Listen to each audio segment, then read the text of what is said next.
مرحبا مرحبا مرحبا مرحبا.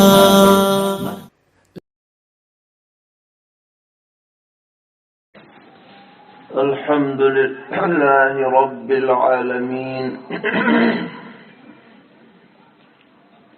أشهد أن لا إله إلا الله وحده لا شريك له، وأشهد أن سيدنا ومولانا محمدا عبده ورسوله،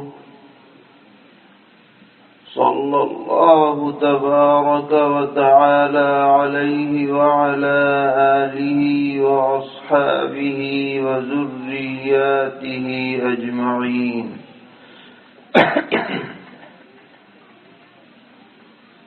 أما بعد، فأعوذ بالله من الشيطان الرجيم. بسم الله الرحمن الرحيم. ربنا واجعلنا مسلمين لك ومن ذريتنا أمة مسلمة لك. صدق الله مولانا العلي العظيم.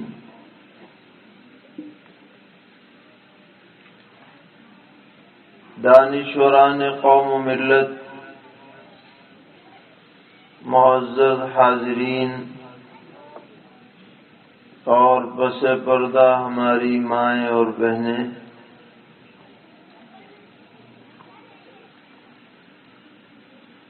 آج آپ کے اس مکتب کے پروگرام کو دیکھ کر اور سن کر بہت خوشی اور مسرت ہو رہی ہے. چھوٹے چھوٹے بچوں اور بچیوں نے جس تیاری کے ساتھ پروگرام پیش کیا وہ نہایت قابل قدر ہے، اور ان بچوں کی محنت تو ہے ہی، لیکن اصل محنت ان کے اساتذہ کی ہے. اور واقعہ یہ ہے کہ ان بچوں پر محنت کرنا بڑے طلباء پر محنت کے مقابلے میں زیادہ مشکل ہے، کیونکہ بڑے طلباء کسی حد تک خود سمجھدار ہوتے ہیں. ان کے سامنے ایک تقریر کر دینا کافی ہو جاتا ہے، لیکن یہ چھوٹے بچے، ان کو تو پوری طرح تیاری کرانی پڑتی ہے. اس لیے جن اساتذہ نے محنتیں کی ہیں، اللہ تعالی ان کی محنتوں کو قبول فرمائے اور ان بچوں کو ان کے لیے صدقہ جاریہ بنا دے.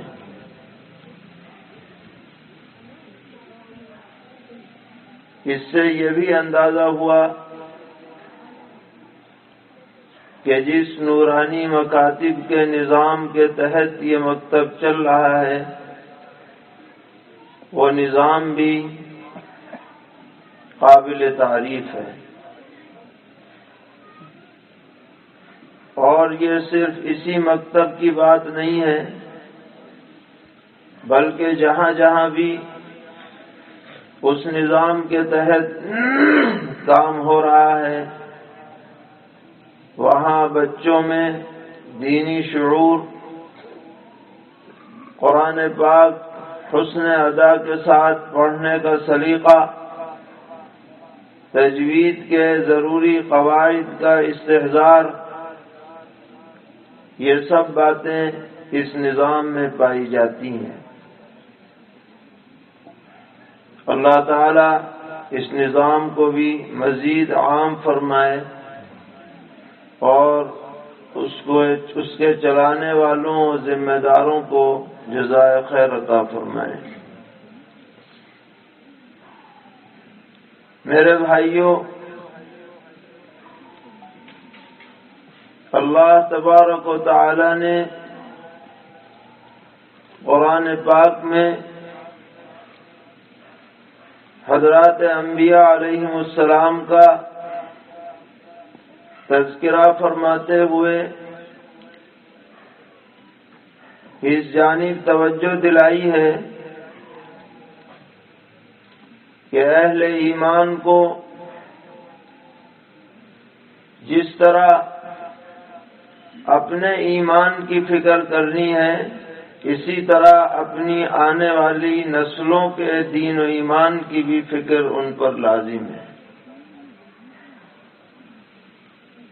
آدمی اس بات پر مطمئن نہ ہو جائے کہ بھائی ہم تو نمازی ہیں، ہم تو قرآن پڑھے ہوئے ہیں اور ہم تو عبادات کرتے ہیں، ہمیں بہت سی معلومات ہیں، اس پر مطمئن نہیں ہونا ہے، بلکہ یہ فکر کرنی ہے کہ جس طرح ہمارے ماں باپ نے، ہمارے بڑوں نے ہمیں دینی اعتبار سے ہماری تربیت فرمائی، اسی طرح ہم بھی اپنی نسلوں کو دینی تعلیم اور دینی تربیت سے آراستہ کرنے کے بارے میں فکر مند رہیں۔ چنانچہ ابھی جو آیت کا ٹکڑا ہم نے آپ کے سامنے پڑھا، اس میں اللہ تبارک و تعالی نے سیدنا حضرت ابراہیم اور سیدنا حضرت اسماعیل علیہ السلام کی زبانی دعائیں ذکر فرمائی، اور یہ دعا اس وقت کی گئی جب یہ دونوں بیت اللہ شریف کی تعمیر سے فارغ ہوئے، اور اللہ تعالیٰ کا یہ دستور ہے کہ جب بندہ کوئی نیک عمل کرتا ہے تو اس کی تکمیل پر دعاؤں کی قبولیت کا وعدہ کیا گیا ہے۔ سارے نیک اعمال میں آپ دیکھیے، نماز کا جو آخری حصہ ہے وہ خالص دعاؤں پر مشتمل ہے۔ قعدہ اخیرہ میں درود شریف کے بعد کیا پڑھا جاتا ہے؟ دعا ہے، اور جب سلام پھیر دیا پھر بھی دعا ہے۔ پیغمبر علیہ السلام اکثر سلام پھیرنے کے بعد دعا فرمایا کرتے تھے، اور فرمایا کہ ہر فرض نماز کے بعد ایک دعا قبول ہوتی ہے، تو یہ فریضہ بندے نے ادا کیا، اللہ تعالیٰ کی رحمت متوجہ ہوئی کہ مانگو جو مانگنا ہے۔ اسی طرح آدمی روزہ رکھتا ہے تو جب روزے میں افطار کا وقت آتا ہے تو دعا کی قبولیت کہ ایک فرض پورا کیا تم نے، مانگو جو مانگنا ہے۔ اسی طرح آدمی حج کرتا ہے تو حج میں تو قدم قدم پر دعا قبول ہوتی ہے، لیکن سب سے زیادہ قبول کب ہوتی ہے؟ جو حج کا رکن اعظم ہے، یعنی وقوف عرفہ، اور وہاں تو کوئی عمل ہے ہی نہیں اصل میں سوائے دعا کے۔ نمازوں کو بھی ایک طرف کر دیا گیا کہ ظہر اثر اکٹھی پڑھ لو، پھر جم کے مانگو، ڈٹ کے مانگو، خوب مانگو۔ آج کوئی محرومی کا سوال نہیں۔ قرآن پاک آدمی ختم کرے تو دعا مقبول ہے، تو جو بھی نیک عمل آدمی کرے اس کے بعد دعائیں قبول ہوتی ہیں۔ تو اتنا بڑا عمل کہ وہ بیت اللہ شریف جو طوفان نوح میں نظروں سے اوجھل ہو گیا تھا، اللہ تعالیٰ نے ان باپ بیٹوں کو حکم دیا کہ اس کی تعمیر کرو، میرے گھر کی تعمیر کرو۔ حضرت جبرائیل علیہ السلام تشریف لائے، انہوں نے اس جگہ کی نشاندہی کی، اور ان دونوں نے، حضرت ابراہیم اور حضرت اسماعیل علیہ السلام نے مل کر کے بیت اللہ شریف کی تعمیر کی۔ تو بہت بڑا عمل ہوا کہ نہیں؟ جب یہ عمل انجام پا گیا تو ان دونوں کے ہاتھ اللہ تعالی کے دربار میں بلند ہو گئے، اور پہلی دعا تو یہ فرمائی کہ ربنا تقبل منا انک انت السمیع العلیم، کہ اے ہمارے رب، یہ آپ کے حکم کی تعمیل ہم نے کر دی ہے، اور آپ ہی اسے قبول فرما لیجئے، آپ سننے والے جاننے والے ہیں۔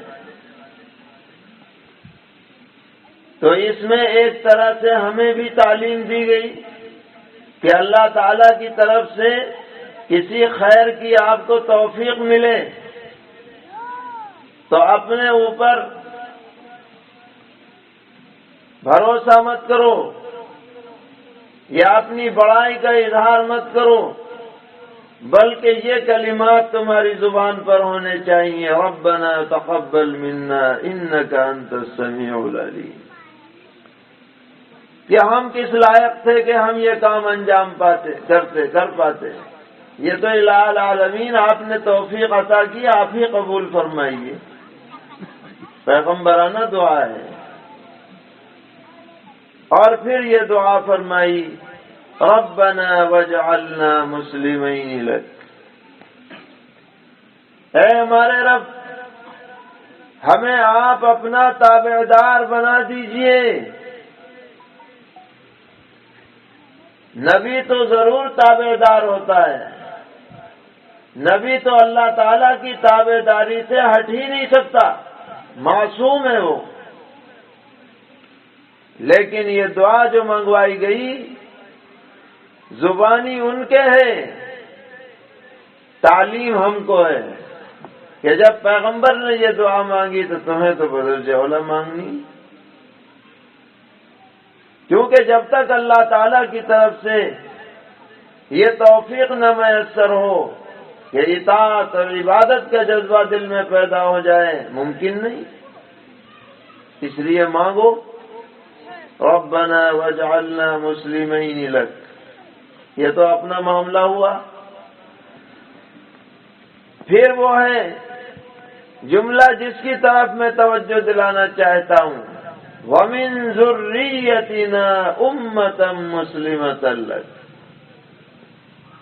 کہ اے ہمارے رب، ہماری نسلوں میں بھی ایک بڑی جماعت پیدا فرمائیے جو آپ کی تابعدار، آپ کے دین پر چلنے والی ہو، آپ کی اطاعت کرنے والی ہو، ایمان پر جینے والی ہو، زندگی کے آخر تک ایمان سے وابستہ رہنے والی ہو، آپ کے احکامات کے سامنے سر تسلیم خم کرنے والی ہو، ایسی نسل آپ ہمیں عطا کیجیے۔ تو یہ جو دعا مانگی ان دونوں پیغمبروں نے، اور پھر اللہ تعالیٰ نے اس دعا کا ذکر فرمایا قرآن پاک میں، یہ امت محمدیہ کی تعلیم کے لیے ہے، تم بھی ایسے ہی دعا مانگو۔ اور جس طرح دعا منگوائی جا رہی ہے، اسی سے یہ بھی پتہ چلتا ہے کہ اس کے لیے جو ممکن تدبیر ہو سکتی ہو وہ بھی اختیار کرو۔ جسے آپ دوسرے الفاظ میں یہ کہیے کہ دعا بھی کرو، دوا بھی کرو، کیونکہ بغیر اسباب کے اختیار کیے ہوئے دنیا میں کام نہیں چلتا۔ محض خواہشات سے یہاں مرادیں پوری نہیں ہو جاتی۔ کہ بھائی دل میں خواہش جما لو کہ میرا یہ کام بن جائے، آنکھ بند کر کے بیٹھ جاؤ اور بس آنکھ کھولو تو خواہش پوری. ایسا دنیا میں نہیں ہوتا ہے. وہ قصہ مشہور ہے، ایک بزرگ مستجاب الدعوات تھے، ان کے پاس ایک آدمی آیا کہ حضرت دعا کر دیجئے، اولاد نہیں ہے. دعا کر دی کہ اللہ تعالیٰ نیک اولاد عطا کرے. کئی سال گزر گئے، نہیں آیا. پھر آیا، پھر یہی درخواست کی. بزرگ کا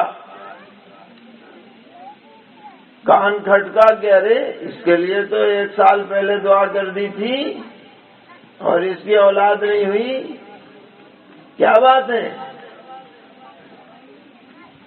کیوں؟ ورنہ تو جس کے لیے جو دعا کریں وہ قبول ہو جائے، اس کے لیے ہو نہیں رہی. پھر کر دی کہ بھائی ہو سکتا ہے کچھ رکاوٹ رہ گئی. پھر آیا اگلے سال کہ جی کچھ نہیں ہوا.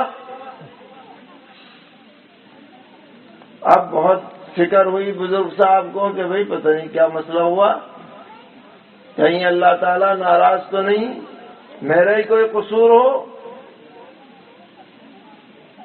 تو پوچھا کہ بھائی شادی کو کتنے دن ہوئے؟ کہا شادی تو کی نہیں. تو شادی نہیں کی تو آسمان سے بیٹا آ جائے گا؟ تو آپ تدبیر کریں اور پھر اللہ سے دعا کریں تو ٹھیک ہے. سمجھ میں آتی ہے بات؟ آپ مال چاہتے ہیں، دکان کھولیے، کاروبار کیجئے، پھر اللہ سے دعا کیجئے تو راستہ کھلے گا. اب آپ دعا تو کر رہے ہیں، بچے دیندار بن جائیں، بچے تابع دار بن جائیں، بچے اطاعت شعار بن جائیں، اور مکتب پڑھاتے نہیں تو کہاں سے بنیں گے بھائی؟ دین پڑھاتے نہیں، ایسے ماحول میں نہیں بھیجتے جہاں پر دین کا ماحول ہو. تو محض دعا کرنے سے ہو جائے گا کام؟ بے شک اللہ تعالیٰ قادر ہے، لیکن اللہ نے دنیا کو کیا بنایا؟ دار الاسباب بنایا ہے. اب جن بچوں نے آج یہ پروگرام پیش کیا، ہم آپ سے پوچھتے ہیں کہ اگر ان کو یہ تربیت کا، تعلیم کا ماحول نہ ملا ہوتا تو کیا وہ اس طرح پیش کر سکتے تھے؟ بتائیے. ماحول ملا تو انہوں نے یہ پروگرام پیش کیا. دوسرا ماحول ملے گا تو وہاں کا کر دیں گے. بچے کی تو حالت ایسی ہے جیسے موم، ایسا بنا دو تو ایسا بن جائے گا، ویسا بنا دو تو ویسا بن جائے گا. انگریزی اسکول میں، نرسری اسکولوں میں انہی بچوں پر دوسرے انداز میں محنت ہوتی ہے تو وہ صلاحیتیں نکھر کے آ جاتی ہیں. جو باتیں انہوں نے رٹی ہیں، دین کی باتیں، یہ انہوں نے یاد کر لی. اگر اس کے بجائے پویم رٹوائے جاتے تو وہ یاد کر لیتے، اور کوئی باتیں رٹوائی جاتی تو وہ یاد کر لی جاتی. تو ماحول ملا تو یہ رنگ نظر آیا، جس سے طبیعت باغ باغ ہو گئی. اور یہ ماحول نہ ملے اور خالی دل میں خواہش رکھو، دعا کرتے رہو تو کیسے کام بنے گا؟ اس لیے اس طرح کے مکاتب کی ہمارے معاشرے میں سخت ضرورت ہے. ایسے اسکولوں کی بھی ضرورت ہے جہاں اعلیٰ عصری تعلیم کے ساتھ ساتھ دینی تربیت کا بھی انتظام ہو. یہ موجودہ زمانے کی اہم ضرورتوں میں شامل ہے. اور جہاں ایسے اسکول نہیں ہیں وہاں یہ مکاتب ہونے ضروری ہیں کہ بچہ اسکول جانے سے پہلے یا اسکول سے آ کر 1-2 گھنٹہ اس دین کے ماحول میں گزارے تو انشاءاللہ اس کی جو طبیعت بنے گی، مزاج بنے گا، بہت سے فتنوں سے وہ محفوظ رہے گا۔ آپ حضرات مجھ سے زیادہ جانتے ہیں، تفصیل کی ضرورت نہیں ہے کہ ہمارے ملک کے عام اسکولوں کا ماحول کیسا ہوتا جا رہا ہے، نصاب کے اعتبار سے، پڑھانے والوں کے اعتبار سے، پڑھانے والیوں کے اعتبار سے، اور منتظمہ کمیٹی کے رجحانات کے اعتبار سے کیا ماحول ہے وہاں کا، مجھ سے زیادہ آپ جانتے ہیں۔ اگر ان معصوم بچوں کو ان کلیوں کو جو ابھی پوری طرح کھلی نہیں ہے، اس غلط ماحول میں بالکل چھوڑ دیا جائے گا تو ان کا کیا انجام ہوگا، ان کی ذہنیت کیا بنے گی، ان کا مزاج کیا بنے گا، اس کا ہمیں شاید اندازہ نہیں ہے۔ آج اگر ان بچوں کی تربیت نہ ہو، ان کا مزاج صحیح نہ بنایا جائے تو اللہ معاف فرمائے، بڑے ہونے کے بعد ان کے دلوں میں اسلامی تعلیمات کے بارے میں شکوک و شبہات پیدا ہو جاتے ہیں، اور ہو رہے ہیں، اور دوسروں کی طرف سے منظم انداز میں پیدا کیے جا رہے ہیں۔ ابھی چند دن پہلے کی بات ہے، ایسے ہی ایک تعلیمی بیداری کا پروگرام جمعیت کا چل رہا تھا، تو ایک صاحب نے بتلایا، مدرسہ چلاتے ہیں، کہ ایک آدمی اپنے بچے کو لے کے آیا اور کہا کہ اسے آپ ابھی داخل کر لیں فوراً، 20 سال تھا۔ انہوں نے کہا بھائی شوال میں داخلے ہوتے ہیں، ابھی نہیں ہے وقت، کہ نہیں داخل کرنا پڑے گا اسے۔ کیوں؟ کہ میں نے اسے ایک بہت مہنگے اسکول میں داخل کر رکھا تھا، اور یہ آتا تھا اور ادھر ادھر کی باتیں کرتا تھا، ہم لوگ توجہ نہیں دیتے تھے، لیکن اب یہ کئی دنوں سے آ کر کے اپنی ماں سے کہہ رہا ہے کہ گھر میں گوشت مت پکایا کرو، یہ جانوروں کو مارنا اور ان کو ذبح کرنا اور ان کو پکا کر کے کھا جانا، یہ بڑا ظلم ہے ان کے اوپر، اور میں تو نہیں کھاؤں گا۔ کہ یہ مزاج اس کا بن رہا ہے۔ کیوں؟ پڑھانے والے غیر مسلم، پڑھانے والیاں غیر مسلم، نصاب غیر مسلموں کا جو ان کی تہذیب ہے، جو ان کا نظریہ ہے، وہ بچوں میں ہمارے منتقل کیا جا رہا ہے۔ اسی طرح اگر ان کا مزاج ابھی سے دینی نہیں بنے گا، ماننے کا نہیں بنے گا۔ دیکھیے، دین ماننے کا نام ہے، سمجھ میں آؤ تو ماننا پڑے گا، نہ سمجھ میں آئے پھر بھی ماننا پڑے گا۔ الذین یؤمنون بالغیب، اور فرمایا والراسخون فی العلم یقولون آمنا بھی کل من عند ربنا، یہ کہنا پڑے گا۔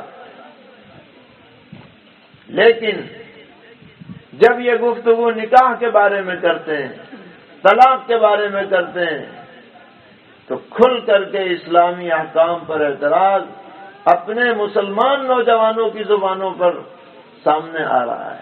یہ فکری ارتداد ہے۔ گویا کہ ہمیں اپنے دین پر شرح صدر نہیں ہے، اطمینان نہیں ہے، دوسروں کے کہنے میں ہم آ رہے ہیں۔ یہ کہاں سے پانی مر رہا ہے؟ یہ مکتب کی تعلیم نہ ہونے کی وجہ سے یہ نوبت آ رہی ہے۔ اگر مکتب میں ہم نے یہ پڑھا دیا کہ تمہیں اللہ کی بات ماننی ہے، آمنت باللہ وملائکتہ وکتبہ ورسلہ والیوم الآخر والقدر خیرہ وشرہ، اس بارے میں کچھ نہیں، سوال اور اس کے بارے میں ذہن میں کوئی اشکال پیدا کرنا ہی نہیں ہے۔ یہ کھول کر کے جب بچے کو پلا دیا جائے گا تو وہ کسی بھی ماحول میں رہے گا، کبھی بھی وہ غلط بات قبول نہیں کر سکتا ہے۔ اور یہاں اگر کمی رہ جائے گی تو آگے اور خطرات۔ تو اس لیے ہمیں یہ دعا بھی کرنی ہے، ربنا وجعلنا مسلمین لک ومن ذریتنا امۃ مسلمۃ لک، اور اس کے لیے تدبیریں بھی اپنانی ہیں۔ اور ان تدبیروں میں سب سے اہم تدبیر یہ ہے کہ ہمارا مکتب کا نظام مضبوط ہو، ہمارا کوئی بچہ کوئی بچی دینی فرض تعلیم سے محروم نہ رہے، جو ضروری معلومات ہیں ان سے غافل نہ رہے۔ اللہ تعالی ہم سب کو توفیق عطا فرمائے اور اس مکتب کو بھی مزید ترقیات سے مالا مال کریں۔ منتظمین، اساتذہ سب کو جزائے خیر عطا فرمائے، معاونین کو اجر جزیل سے نوازیں۔ وآخر دعوانا الحمد للہ رب العالمین۔